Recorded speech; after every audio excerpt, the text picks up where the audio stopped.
RCC ring স্ল্যাবের মাধ্যমে বৃষ্টির পানি সংরক্ষণ করে তা 1 বছরেরও বেশি সময় ধরে ব্যবহার করা যায়। পানির গুণগত মানের কোনো পরিবর্তন হয় না।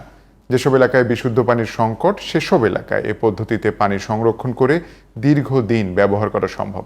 মঙ্গলবার রাজধানীতে হাউজিং অ্যান্ড বিল্ডিং রিসার্চ ইনস্টিটিউটের সভাকক্ষে বৃষ্টির পানি সংরক্ষণ নিয়ে এক সেমিনারে এসব তথ্য জানান ইনস্টিটিউটের মহাপরিচালক মোহাম্মদ আশরাফুল আলম। সেমিনারে রিসার্চ আর্কিটেক্ট নাহিদ ফেরদৌস দৃষ্টি তার গবেষণা প্রবন্ধ উপস্থাপন করেন।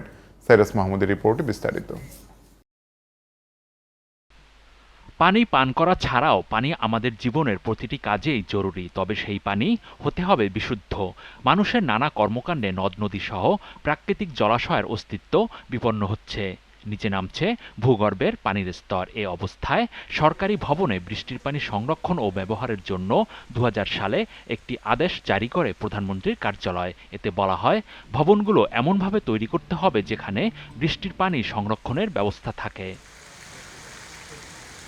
ভবিষ্যৎ সংকট মোকাবেলায় পানি সংরক্ষণে ইতিমধ্যে গবেষণায় নেমেছে সরকারি বেসরকারি অনেক প্রতিষ্ঠান।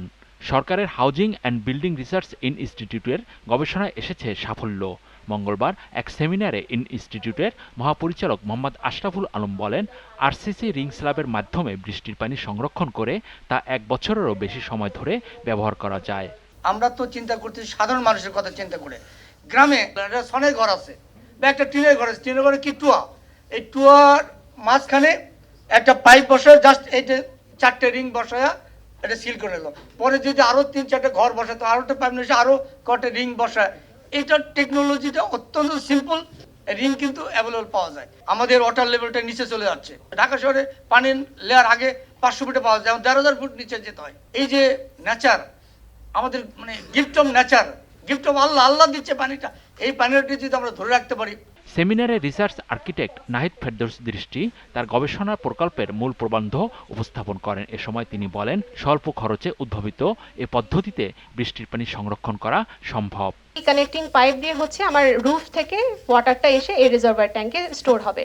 এই স্টোরেজ ট্যাঙ্কটার একটা বিউটি হচ্ছে যে যখন আমার একটা রিংয়ে পানি পৌঁছাচ্ছে, অর্থাৎ একটা মডিউলে যখন আমার পানি ইন করছে, তখন কিন্তু সাইমালটেনিয়াসলি এর পাশের সবগুলো রিংয়ে কিন্তু পানিটা মানে ফিল আপ করা শুরু করবে। কস্ট কিন্তু আরো অনেক কমে আসবে। প্লাস ওখানে যখন ওরা লোকালি এটা বানাবে, ওরা নিজেরাই কিন্তু এটা বানাতে পারবে। সো আমার লেবার কস্টও কিন্তু এখানে মাইনর। রিং স্ল্যাব সহজলভ্য হওয়ায় সারা দেশেই ব্যবহার করা যাবে এ পদ্ধতি। উপকূলীয় এলাকা সহ যেসব এলাকায় সুপেয় পানির সংকট, সেখানে এ পদ্ধতি অনেক সুফল দেবে বলে মনে করছেন গবেষকরা। Cyrus Mahmud, GTV news, Dhaka.